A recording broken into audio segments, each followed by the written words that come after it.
नमस्कार दोस्तों, स्वागत है आपका फिर से हमारी एक नई वीडियो में। आज हम गरुड़ पुराण अध्याय 2 शुरू करने वाले हैं। गरुड़ जी ने भगवान विष्णु से पूछा कि भगवान, यमलोक का मार्ग किस प्रकार दुखदाई होता है? पापी लोग वहां किस प्रकार जाते हैं? कृपा करके मुझे बताएं। भगवान बोले, हे गरुड़, महान दुख प्रदान करने वाले यम मार्ग के विषय में मैं तुमसे कहता हूं। मेरा भक्त होने पर भी तुम उसे सुनकर कांप उठोगे। यम मार्ग में वृक्ष की छाया नहीं है जहां प्राणी विश्राम कर सके। उस यम मार्ग में अन्न आदि भी नहीं है जिनसे कि वह अपने प्राणों की रक्षा कर सके। हे गरुड़, वहां कहीं जल भी दिखाई नहीं देता है जिसे अत्यंत त्रिशातुर वह जीव पी सके। वहां प्रलय काल की भांति बाहरों सूर्य तपते रहते हैं। उस मार्ग में जाता हुआ पापी कभी बर्फीली हवा से पीड़ित होता है तथा कभी कांटे चुभते हैं और कभी महाविषधर सांपों से उसको डसा जाता है। वह पापी कहीं सिंहों, व्याघ्रों और भयंकर कुत्तों द्वारा खाया जाता है, कहीं बिच्छू द्वारा डसा जाता है और कहीं उसे आग से जलाया जाता है। तब कहीं अति भयंकर महान असीपत्र वन नामक नरक में वह पहुंचता है, जो 2000 योजन विस्तार वाला है। वह वन कौवों, उल्लुओं, वटों, गिद्धों, श्रृंगों तथा डांसों से व्याप्त है। उसमें चारों ओर दावाग्नि व्याप्त है। अशीपत्र के पत्तों से वह जीव उस वन में छिन्न भिन्न होता जाता है। कहीं अंधे कुएं में गिर जाता है, कहीं विकट पर्वत से गिरता है, कहीं छुरे की धार पर चलता है तो कहीं कीलों के ऊपर चलता है, कहीं घने अंधकार में गिरता है, कहीं उग्र जल में गिरता है, कहीं जोंकों से भरे हुए कीचड़ में गिरता है तो कहीं जलते हुए कीचड़ में, कहीं तपी हुई बालुका से व्याप्त और कहीं धधकते हुए ताम्र में मार्ग, कहीं अंगार की राशि और कहीं अत्यधिक धुएं से भरे हुए मार्ग पर उसे चलना पड़ता है। कहीं अंगार की वृष्टि होती है, कहीं बिजली गिरने के साथ शिलावृष्टि होती है, कहीं रक्त की, कहीं शस्त्र की और कहीं गर्म जल की वृष्टि होती है, कहीं खारे कीचड़ की वृष्टि होती है। मार्ग में कहीं गहरी खाई है, कहीं पर्वत शिखरों की चढ़ाई है और कहीं कंदराओं में प्रवेश करना पड़ता है। वहां मार्ग में कहीं घना अंधकार है तो कहीं दुख से चढ़ी जाने वाली योग्य शिलाएं हैं, कहीं मवाद है, रक्त तथा विष्ठा से भरे हुए तालाब है। यह मार्ग के बीचों बीच अत्यंत उग्र और घोर वितरणी नदी बहती है। वह देखने पर दुखदायिनी हो तो क्या आश्चर्य है। उसकी वार्ता ही भय पैदा करने वाली है। वह 100 योजन चौड़ी है। उसमें प्यू और शोणित बहते रहते हैं। प्यू का मतलब है पीप व मवाद, शोणित का मतलब है रक्त। हड्डियों के समूह से तट बने हैं, अर्थात उसके तट पर हड्डियों का ढेर लगा रहता है।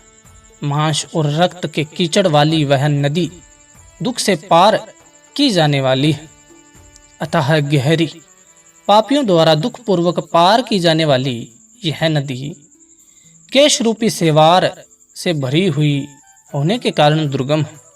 वह विशालकाय ग्राहों से व्याप्त है, सैकड़ों प्रकार के घोर पक्षियों से आवृत है।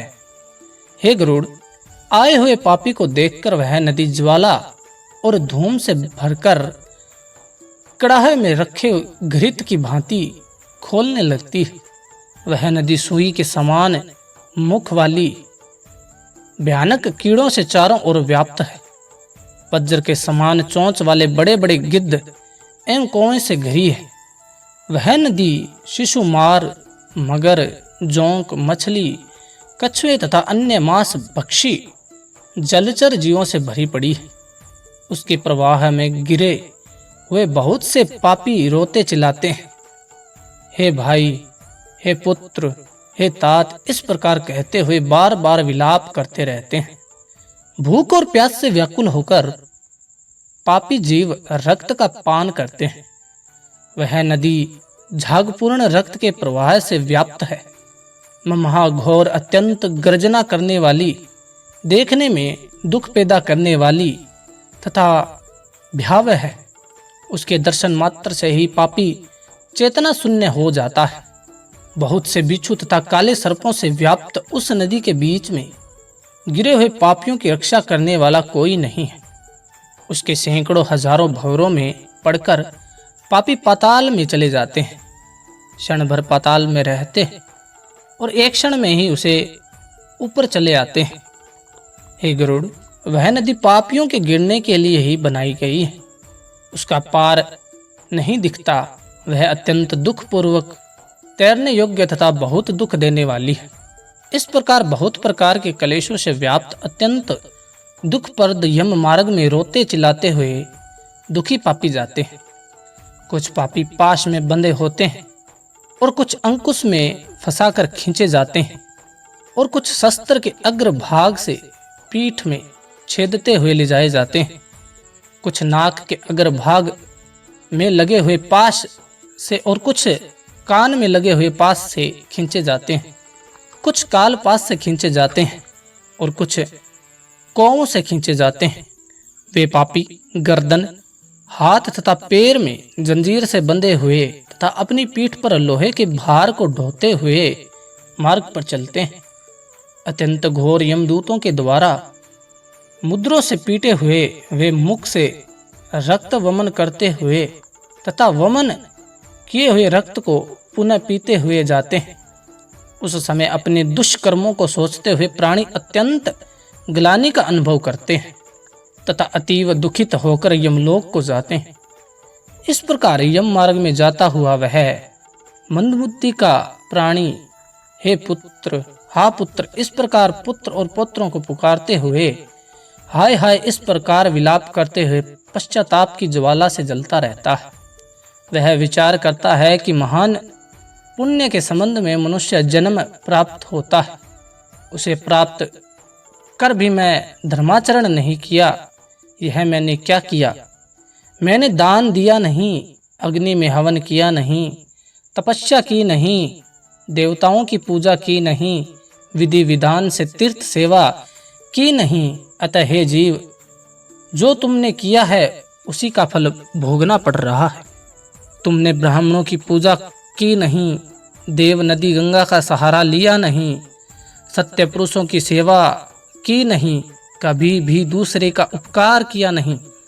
इसलिए हे जीव, जो तुमने किया है अब उसी का फल भोगो। मनुष्य और पशु पक्षियों के लिए जलहीन प्रदेश में जलाशय का निर्माण किया नहीं।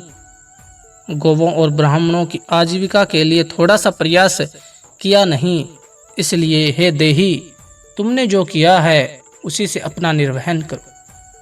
तुमने नित्य ध्यान किया नहीं, गौओं के दैनिक भरण पोषण की व्यवस्था नहीं की, वेदों और शास्त्रों के वचनों को प्रमाण नहीं माना, वेदों और शास्त्रों के वचनों को प्रमाण नहीं माना, पुराणों को सुना नहीं, विद्वानों की पूजा नहीं की। इसलिए हे देही, तुमने किया है उन्हीं दुष्कर्मों के फल को अब भोगो। नारी जीव भी पश्चाताप करते हुए कहता है, मैंने पति के हितकार आज्ञा का पालन किया नहीं, पतिव्रत धर्म का कभी पालन किया नहीं और गुरुजनों को गौरवोचित सम्मान कभी दिया नहीं। इसलिए हे देहीन, जो तुमने किया है उसी का अब फल भोगो। धर्म की बुद्धि से एकमात्र पति की सेवा की नहीं और पति की मृत्यु हो जाने पर वहीं प्रवेश करके उनका अनुगम किया नहीं। विद्धव्य प्राप्त करके त्यागमन्य जीवन व्यतीत किया नहीं। इसलिए हे देही, जैसा किया है उसका फल अब भोगो। पूर्व जन्म में किए हुए दुष्कर्मों से बहुत प्रकार के दुखों को प्राप्त करने के लिए नारी शरीर प्राप्त किया था।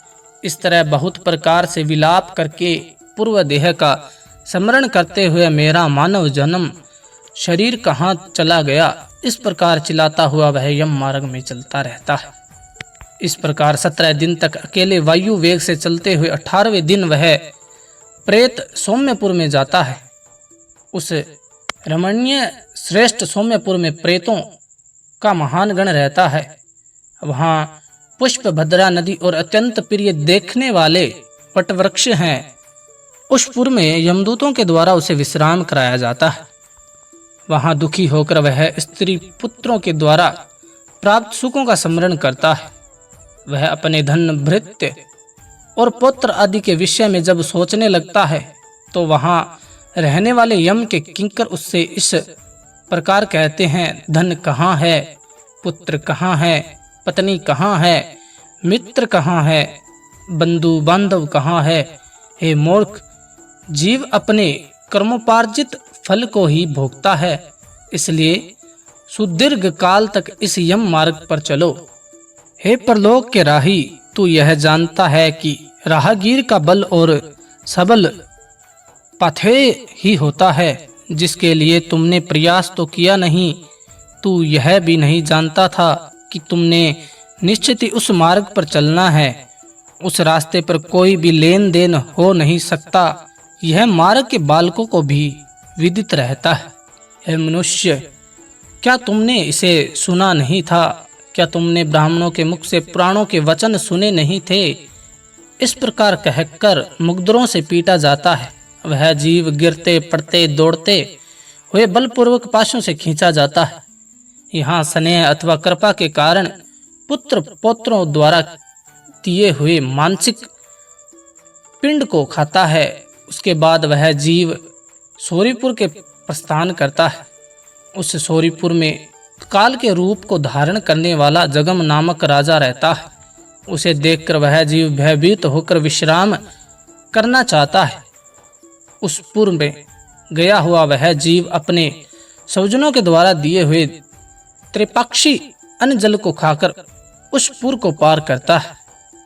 तो दोस्तों, आज की वीडियो में गरुड़ पुराण अध्याय 2 भाग 1 समाप्त होता है।